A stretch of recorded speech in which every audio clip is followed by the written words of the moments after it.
Bonjour et voici Dominique au podcast Dans la tête. Nous sommes rendus au vidéo numéro 8, le couple, un projet de vie. Ici, on va un peu expliquer le but d'un couple, qu'est-ce que ça travaille un couple, qu'est-ce que ça donne aussi. Dans le sens où, tu sais, la première, je dirais pas le long et en large, tu sais, le principe un peu de base d'un couple, c'est la procréation. Mais tu sais, j'en parlerai pas tant ici, là. Tu sais, on est bien basique, là. La procréation, c'est le but de tous les couples, de de toute l'union animale et humaine. Par la suite, il y a des projets du style qui sont plus psychosociologiques. Là, on rentre dans les besoins humains, qui est justement, en premier, le besoin d'appartenance. Euh, on est quand même dans une société depuis quand même longtemps où le statut social, dont le statut de couple, a quand même son importance. Puis, il y a des gens qui vont dire, ah, c'est dégueulasse, mon but, c'est pas d'avoir un statut social, d'être en couple. Effectivement. Mais il reste qu'il y a encore des gens qui ont la croyance que c'est important d'être en couple. Puis, il y a une pression sociale qui fait en sorte que on veut être en couple. Tu sais, quand on est tout seul à pas être en couple, puis que nos amis le sont, inévitablement, ça crée un peu, des questionnements à pourquoi moi je le suis pas, je devrais l'être. Ça veut pas nécessairement dire que parce que les autres le sont, ça veut dire qu'il faut que je le sois. C'est pas ça que je dis, mais ça crée cette pression-là. Il y a aussi une espèce de besoin de reconnaissance là-dedans, euh, qu'on obtient de l'autre, mais qu'on obtient de l'autre. De nous, mais de l'autre aussi. Pas, pas de l'autre, ce que je veux dire, pas de juste de l'autre personne, mais bien des autres. Surtout quand tu t'assois à un souper de famille, puis t'as-tu trouvé quelqu'un là? T'es-tu en couple? T'as-tu un partenaire? Tu vas voir, le jour que tu vas trouver quelqu'un, tu vas être enfin pleine et entière. Euh, tu vas pas que tu finisses en vieille fille, là. C'est la même chose pour les gars, tu sais. La reconnaissance de l'entourage, mais aussi la reconnaissance de la société. Tu sais, c'est plate, mais tu sais, si on prend l'exemple de vivre dans un appartement ou avoir une maison, je vois très plat dans mon commentaire, pas beaucoup de gens qui sont capables de se payer une maison tout seul, là. Il y en a qui sont capables, je dis pas le contraire. C'est rare que tu as payé un loyer tout seul, c'est le fun. En général, on est souvent sur le seuil de pauvreté avec les loyers qu'on a aujourd'hui, tu sais. On a beaucoup de trucs de couple. Tu sais, on a beaucoup de rabais des impôts parce qu'on est en couple. Tu sais, la société est bâtie pour le couple et et encore plus pour la famille. Ce qui fait que ça crée une pression sociale et ça crée une forme de reconnaissance. Je suis rendu là. On peut passer au suivant qui est le besoin d'aimer et d'être aimé.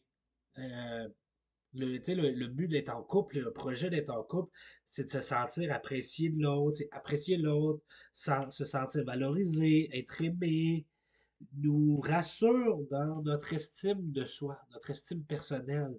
Mais aussi, on veut aimer l'autre personne, on veut ce sentiment-là, on veut être capable de partager ça. Euh, il y a le besoin érotique. Ça, c'est axé sur le plaisir. La sexualité conjugale semble la plus épanouissante que la sexualité de célibataire. Est-ce que c'est vrai? Ça dépend. Mais on entend quand même beaucoup de commentaires disant que on a plus de sexualité quand on est en couple, la sexualité est différente, quand on est en couple, on se connaît mieux, on est moins gêné, il y a moins de pression, on est plus à l'aise, etc. Euh, bon, il semblerait que dans des études que je ne peux nommer ici, mais parce que je ne les connais pas, mais que l'auteur dans le livre a dit, c'est que ça allongerait la durée de vie des gens, et une meilleure santé et plus de bonheur. Bon. La sexualité en tant que telle, quand on est heureux de l'avoir de base, là, c'est sûr que ça crée du bonheur. Le bonheur égale, c'est souvent meilleure santé. Meilleure santé ne veut pas dire absence de maladie. Ça veut juste dire qu'on est un petit peu plus tough. On tombe dans le besoin de communication. l'être humain est un être social, il a besoin de communiquer.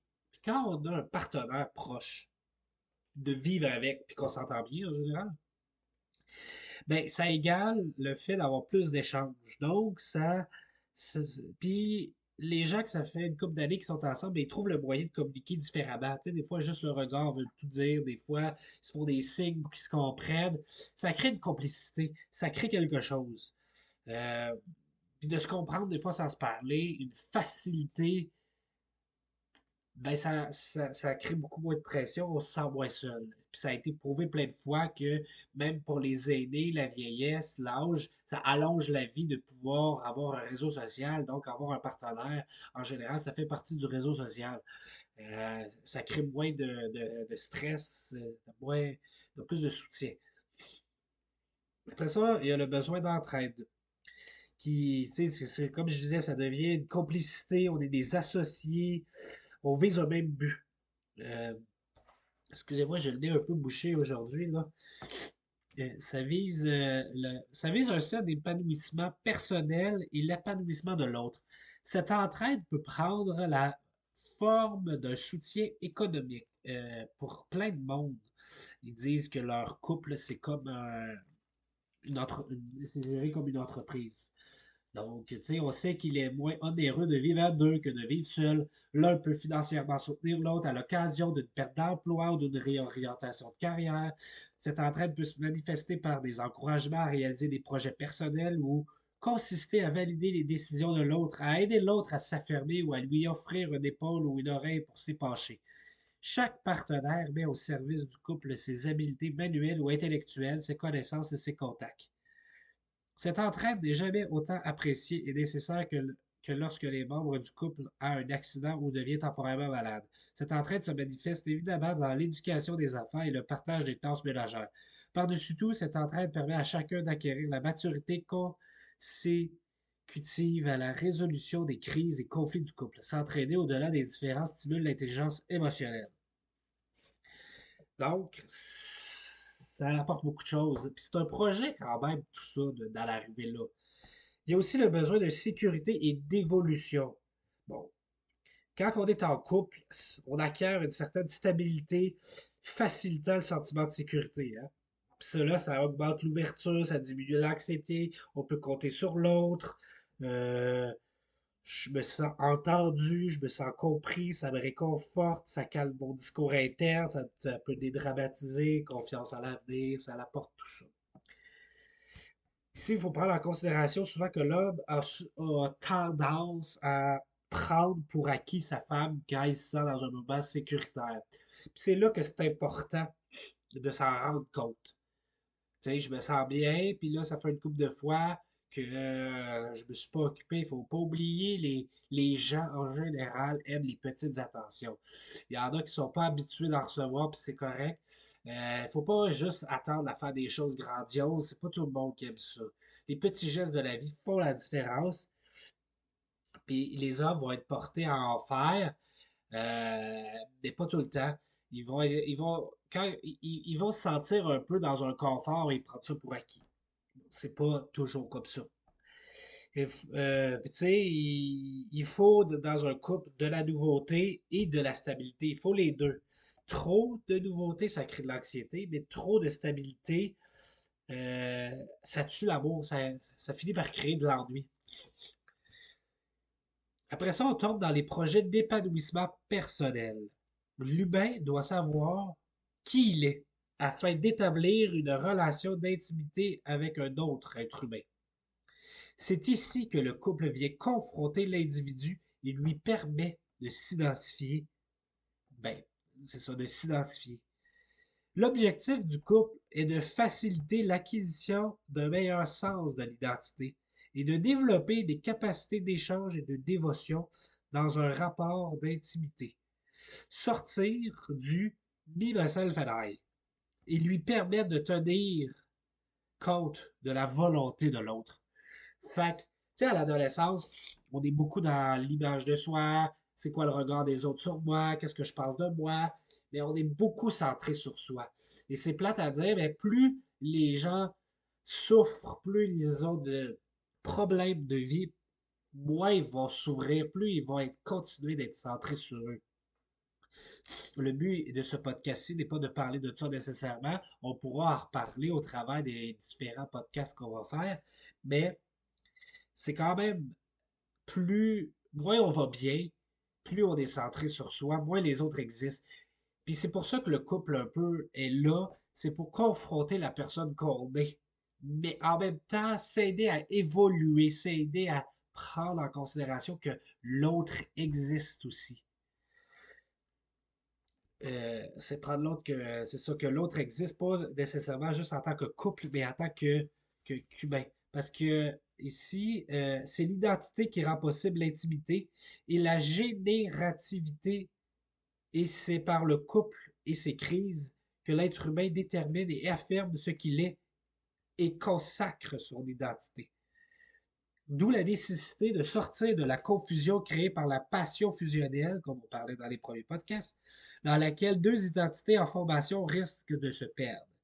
Le couple favorise l'épanouissement personnel en ce sens qu'il sort l'adolescent de l'enfance pour l'intégrer dans le monde adulte et l'inciter à faire sa part en prenant une place dans la société et en permettant la poursuite et l'amélioration des générations.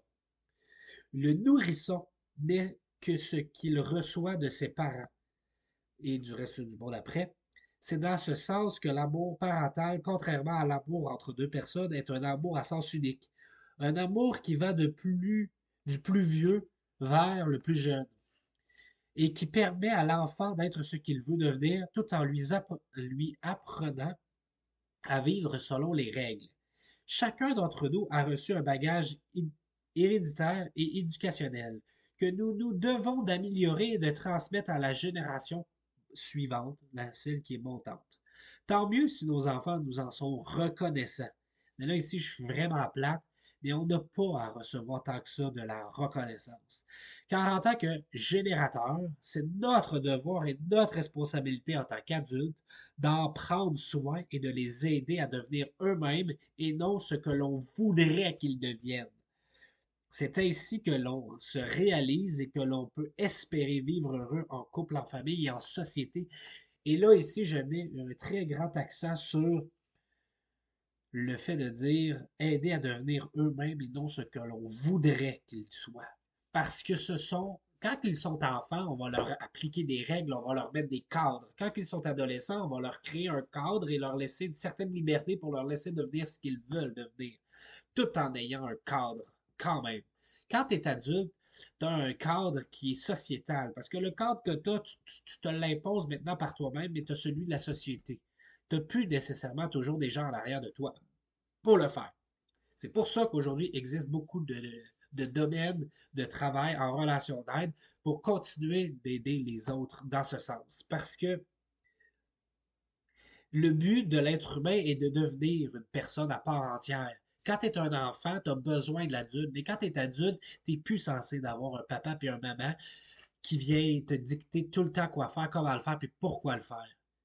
On n'est pas censé, je m'excuse dans mon euh, dans mes mots, mais on n'a pas nécessairement obligatoirement besoin d'un papa ou d'un maman gouvernement pour nous dire comment agir tout le temps. On est censé être capable de le faire avant que lui agisse. On est censé être capable de prendre des décisions dans le sens où ça ne va pas nuire à notre communauté, à nos voisins, à notre famille.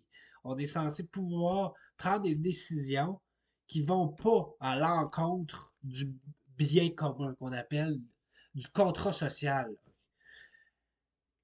Puis là, ici, je fais une petite parenthèse. Tant et aussi longtemps qu'on va éduquer les gens à avoir besoin de surveillance et à avoir besoin d'un papa et d'un maman en arrière pour nous gouverner, je ne parle pas ici de gouvernement nécessairement.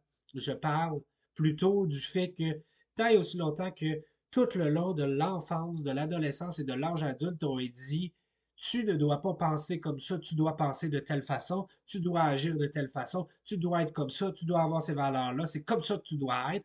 Puis que même à l'âge adulte, on les cadre trop, ben ça l'empêche l'émancipation de la personne, ce qui fait qu'il a toujours besoin de sécurité. de caméra qui va surveiller ce qu'on fait, de police qui va dire quoi faire, comment, qui va venir arrêter les gens quand ils vont trop loin, de rajouter encore plus de lois, plus de règles, plus de ci, puis d'avoir plus de gens qui vont travailler à faire des... Vous comprenez un peu, là? Là, je caricature pas mal, mais l'être humain devrait être capable par lui-même de réfléchir à ce que je suis en train de penser et de faire. Est-ce bien pour moi? Ok, oui, mais est-ce bien pour les autres aussi? Tu sais, c'est pas parce que c'est nécessairement bien pour moi que ça veut dire que c'est nécessairement bien pour ce que je suis en train de faire autour de moi. Et là, on peut partir dans un tas et un tas de sujets divergents là-dessus. On peut donner un paquet d'exemples, on pourrait y passer des heures, on pourrait en débattre. Mon but n'était tant pas ça. Mais je pense que le principe de base d'éduquer nos enfants et nos adolescents, c'est de les amener à être capables de réfléchir aux conséquences de leurs actes. Si on ne les amène pas à être capables de réfléchir par eux-mêmes à ce que je suis en train de faire, est-ce correct? Ben, on n'y arrivera pas. Parce que si c'est nous qui contrôlons ce qu'ils font non-stop et qu'on n'est pas en train de les éduquer comme du monde sur réfléchir sur leur comportement, si c'est juste de leur donner des contrats ou de les donner des punitions, des récompenses à chaque fois, ou de simplement, euh, euh, comment dire, leur mettre des réflexions, on n'y arrivera pas. Il faut prendre le temps de s'asseoir avec eux, de comprendre le monde de l'enfance et de l'adolescence, de comprendre leur monde, leurs émotions, leur perception des choses, qu'elles soient erronées ou pas, et de les aider à les guider là-dedans. Pas quand ils arrivent à 17 ans, il faut les guider, il faut les accompagner, il ne faut pas leur donner des ordres. Oui, on a tendance en tant que parent à vouloir le mieux pour notre enfant. On veut pas qu'ils vivent les mêmes erreurs que nous. On veut pas que si, on veut pas qu'il leur arrive malheur, on veut pas qu'il leur fasse mal, on veut surtout pas qu'ils meurent, on veut pas qu'ils finissent en prison, etc. Et tout ça, c'est bien correct. Les intentions sont bonnes, mais les bonnes intentions ne font pas toujours de bonnes actions. C'est pas parce qu'on a de bonnes intentions que ça justifie ce qu'on fait. Parce que sinon, on pouvait très bien dire beaucoup de choses qui ne devraient pas arriver, mais pourtant, ils ont tous eu des bonnes intentions. Et ici, je ne donnerai pas d'exemple parce que le but n'est pas de faire un débat là-dessus. Tout simplement que l'adolescent, l'enfant, on doit l'écouter, mais le cadrer. Puis quand il arrive à l'adolescence, on devrait l'écouter plus et l'accompagner. Et plus il vieillit, on l'accompagne dans ses choix de vie, même s'il a à se péter la gueule, même s'il se plante. On est juste là. On accompagne, on guide, on écoute, on jase, on discute, on pose des questions. On amène la personne à se poser ses propres questions pour qu'elle soit capable de différencier un peu plus, pas juste de faire, ben si je ne reçois pas de récompense, je le fais pas. Ou ben là, je veux éviter une conséquence.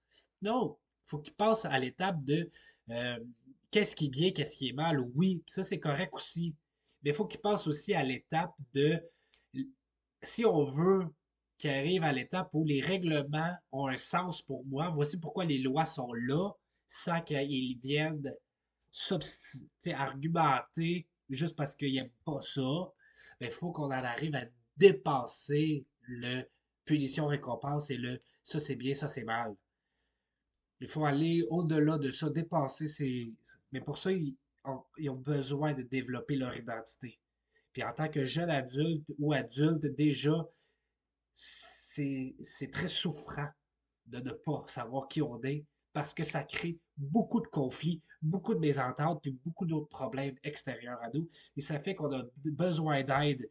Mais on est tellement habitué dans notre enfance à ce que l'aide vienne de l'adulte que quand on arrive adulte, puis que toute l'aide, soit qu'on n'en a jamais eu, fait qu'on s'en fout, fait qu'on la veut pas, ou on la prend, mais on n'est pas trop là, ou soit que ça arrive beaucoup que vu que l'adulte a tout pris en charge, mais quand je vais demander de l'aide, je m'attends à ce qu'ils le fassent. Quand ils le font pas, là, j'utilise des termes vraiment plates, là, mais je me victimise, là. Puis là, je commence à prendre des comportements et à dire des choses. Ouais, mais là, c'est pas de ma faute. Ouais, mais là, je vis tel enfant. Ouais, mais j'ai tel diagnostic. Ouais, mais j'ai ci. Moi, mais j'ai ça. Fait que ça devient comment dire, à pas s'aider. Puis sinon, la deuxième, c'est c'est justement de ne pas s'investir, puis à s'attendre que les autres fassent tout. Fait qu'on se présente pas au rendez-vous, on le fait pas, ou ouais, je m'attendais, ou sinon on pète des crises, puis on chiale qu'on devrait tous, puis blablabla. Puis là, on est en train de mettre la faute sur tout le monde, puis là, on trouve des arguments pour se défendre. Fait que ça donne ça. Fait que là, je ferme la parenthèse, mais vous voyez que ça fait un lien un peu ici avec le parent qui doit quand même, s'il se connaît suffisamment pour former un couple, il se connaît suffisamment pour pouvoir éduquer un enfant, donc pour que son enfant devienne une meilleure personne que lui-même. Pas qu'il fasse les mêmes rêves que nous. De toute façon, les enfants, ils ont nos gènes. Ce qui fait que il y a des ressemblances, il y a des différences, ils vont comprendre des choses probablement plus que nous des fois, puis ils vont peut-être probablement nous dépasser de toute façon. Il faut juste les accompagner là. On arrive, là, je m'excuse, j'ai divagué un peu, mais je trouvais, pour moi, en tout cas, ça fait un lien que je. Puis je pense que c'est pas parce qu'on parle d'un sujet spécifique qu'on peut pas aller voir, faire des liens avec d'autres situations de la vie humaine. Elle est compliquée et je ne pense pas que de prendre des sujets puis de les catégoriser séparément font en sorte que l'humain s'améliore, que la société s'améliore, parce que l'humain étant un tout, est une globalité, tout influence le développement de l'humain, absolument toutes les décisions qu'on prend, que ce soit personnel ou que ce soit sociétal, complètement éloigné de la personne, ça a quand même une influence sur notre personne. Puis on est censé avoir une influence aussi sur le plus haut, là, mais ça, c'est quand on y arrive de plus en plus à se tenir en groupe. C'est pour ça que les associations existent, etc. Donc, le dernier projet, c'est pour réaliser des projets. Hein. Projet pour réaliser des projets. Donc, le but du couple, c'est de justement d'en arriver à faire, d'accomplir ses rêves, ses désirs, ses aspirations, les espoirs qui nous habitent et qui donnent un sens à notre vie. Ce sont les projets qui nous motivent le matin et qui nous donnent le goût de nous lever, de faire des actions. Le but d'un couple est de s'entraider pour réaliser des projets, trouver nos projets et les affirmer, Euh, avancer pour l'autre ou, tu sais, dans le fond, c'est de pas de, hey, je m'excuse, j'ai fait une pause. Dans le fond, c'est de réaliser ces projets ensemble. Ce n'est pas de renoncer à nos propres projets pour plaire à l'autre et ce n'est pas non plus d'obliger l'autre à renoncer à ses projets pour soi. Ça, c'est un échec total. Ça s'en va vers se planter, souffrir, c'est sûr. Le but d'un couple, c'est de réaliser les rêves qu'on a. C'est sûr qu'il va y avoir des rêves communs à faire ensemble, mais il va y avoir des rêves séparés qu'on a, puis chacun va entraîner l'autre là-dedans, les aider à cheer up, à s'améliorer. Puis ça va en venir au bout du compte. Si on est capable de le faire entre nous, mais c'est sûr qu'on est capable de le faire en famille. Puis si on est capable de le faire en famille, mais on est possiblement capable de le faire pour d'autres êtres humains, pour nos amis, puis pour du bénévolat, ou, etc., ou à notre travail, peu importe. Fait que c'est ça un couple. Ça développe beaucoup de choses chez l'être humain et il y a beaucoup de buts, beaucoup de projets à être en couple. On peut être en couple, là, je rentrerai pas là-dedans non plus pour le moment, mais on peut être en couple à plusieurs, comme on peut être en couple avec soi-même pour certaines personnes, mais on n'est pas obligé non plus d'être en couple si on se sent pas prêt. Il n'y a pas de pression à devenir un couple ou à être en couple, puis on n'est pas pressé à évoluer ou à changer ou à modifier quelque chose, peu importe le mot qu'on utilise. Des fois, ça se peut qu'on soit bien comme on est, puis c'est correct aussi. Tu sais, c'est pas une obligation. Quand on est prêt à être en couple, on est prêt à l'être, point. Puis ici, dans ce, pas, tu sais, dans ce sujet-ci, le but n'est pas d'être un homme avec une femme, point. Non, ça peut être toutes les sortes de couples. Ils vont tous nous influencer, ils vont tous y avoir un impact sur nous. Puis ils vont tous nous aider à connaître qui on est, à savoir qu'est-ce qu'on veut dans la vie, puis à savoir qu'est-ce qu'on veut en tant que personne en relation avec les autres. Dans un prochain podcast, on parlera un peu des couples et de la sexualité. Au revoir et merci.